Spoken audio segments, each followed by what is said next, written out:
pasien perawat Tidak ada, sudah sekarat begini nih sampai sekarang belum ada ya. Ini sampai sudah 20 sekian. Buntut pasien meninggal tak ditangani karena IGD kosong, Bupati Mamasa copot Kepala Puskesmas Nosu. Bupati Mamasa, Sulawesi Barat, Welem Sambolangi, mencopot Dr. Adolfina dari jabatannya sebagai Kepala Puskesmas, Kapus, Nosu. Keputusan ini diambil setelah seorang pasien meninggal dunia karena tidak mendapat penanganan medis saat tiba di instalasi gawat darurat, IGD, Puskesmas Nosu yang dalam kondisi kosong. Iya benar, Kepala Puskesmas dicopot, kata Welem dilansir dari Tribun Sulbar, Senin, 4 Agustus 2025. Sebagai pengganti, Welem menunjuk Kepala Tata Usaha, KTU, Puskesmas Nosu sebagai pelaksana tugas, PLT, Kepala Puskesmas. Pencopotan ini merupakan tindak lanjut dari hasil investigasi tim gabungan Pemkab Mamasa yang menemukan kelalaian serius dalam pelayanan kesehatan di Puskesmas tersebut. Menurut Kepala Badan Kepegawaian Daerah, BKD, Mamasa, Baso, salah satu temuan utama adalah tidak adanya petugas medis yang berjaga di IGD saat pasien datang dalam kondisi kritis. IGD seharusnya tidak boleh kosong.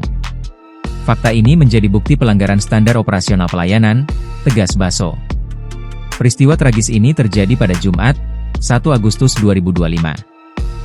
Seorang pasien wanita, Lina Limbong, 45, dengan riwayat penyakit diabetes dilarikan ke Puskesmas Nosu oleh keluarganya sekitar pukul 18 WITA karena kondisinya menurun drastis.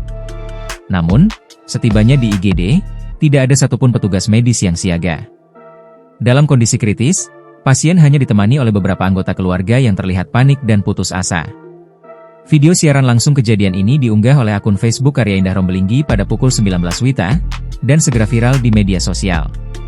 Sebelum dicopot sebagai Kepala Puskesmas, Adolfina mengakui pihaknya sedang kekurangan petugas medis.